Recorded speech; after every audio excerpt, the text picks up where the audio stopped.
I wasn't counted previous to the 67 referendum. So when I was born an alien in my own country.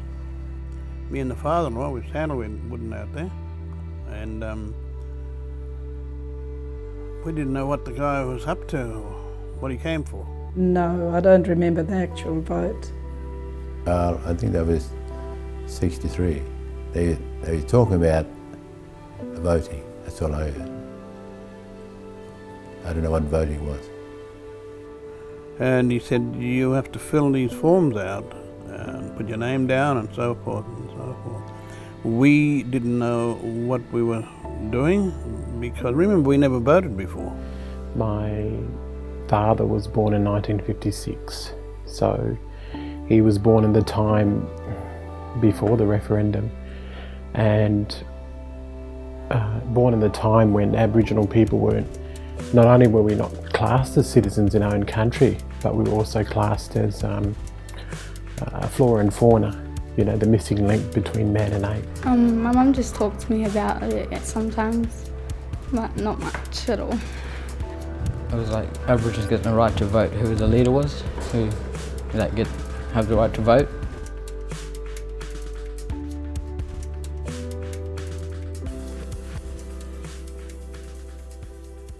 Late afternoon or getting on the evening, I think. Yeah, what? And the police came along, and he said, "What you doing in the street, boy?" I used to see my grandmother and grandfathers all walking out of town at sundown all the time.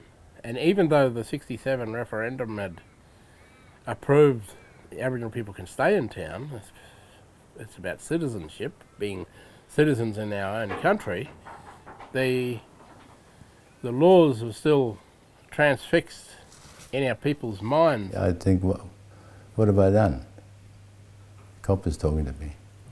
So I went in the truck and waited for the Paul to come out of the pub. That's it. But I got my citizenship before that, 63, 4 years before the referendum come through. So if you read my little letter there from the government, I was supposed to be a white man, really.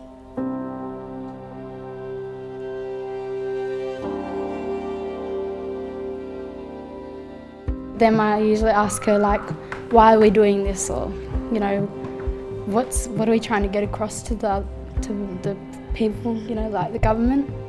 And she just tells me, like, we're trying to get our land back and know what we are.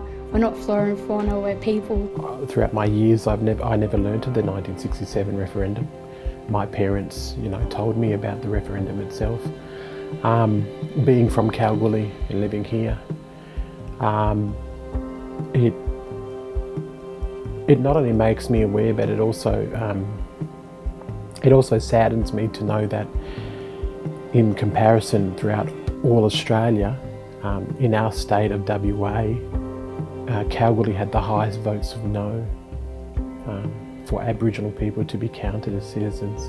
Australia referendum 67 voted yes, 95% or whatever, and of which Kalgoorlie voted no. That gives you an indication of where we're at here in this region. And come payday, we went into Southern Cross, and because they worked with us, we were mates, they said we'll go into the pub and have a beer. And this was before we had the rights. And we had to tell them or him, very sadly, we can't go into the pub with you. It saddens me to know that that generation, they're still alive today, some of those people, and their children, though, are here today in Kalgoorlie. So I can only imagine that perception that they had, whether it be ignorance or racism or not knowing and innocence, their children, that's been passed on to their children. But he said, you belong here. I'm the one who's a stranger here. I just came out from Italy. I'm not from here. You are from here. But I know without a doubt that racism and to discriminate, that's not a gene. You don't pass it on. It's something taught. So.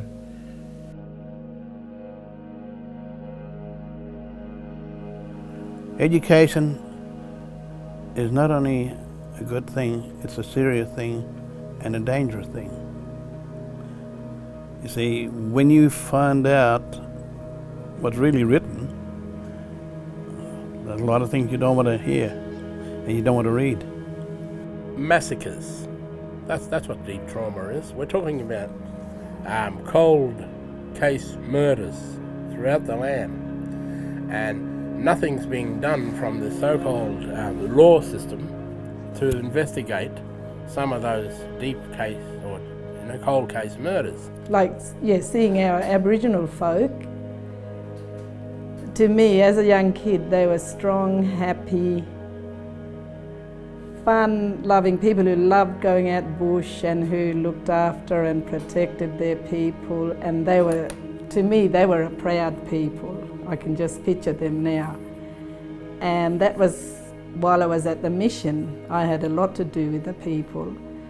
And then going away to Leonora and then on to high school and stuff. And then when I came back, it seemed to me they, like they'd gone down health-wise, and I used to think, oh, they're not a proud, strong people anymore. Application for citizenship, Brian Champion. DNW 186-52. Being treated as equals and the freedom to walk around without curfews and being bossed and everything, that was a very good thing. But to me, the negative side of it come in with the alcohol rights and everything, and just ruining family lives. In what way does the applicant live according to white standards? In every way.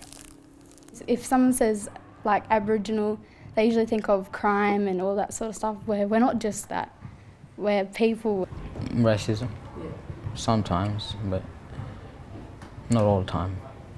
It's a sensitive subject, but a subject that needs to be spoken about, because it's very important.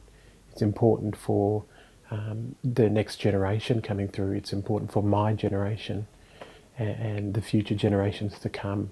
And that's not only Aboriginal people, but Australian people as well, non-Aboriginal Australia. Until we get the blade, or a good doctor has to get the blade and point down to the poison. Once we get to the poison and let the poison out, then we'll be able to move forward. Today? Yeah. Well, change a little bit, not much. I hope to grow up into a future where we can be proud of who we are and we know where we've come from. Place Kalgoorlie, date 27th of the 5th, 63. John Taylor, protector of natives. We're waiting. We've been around thousands of years. We've got a few more years to wait around.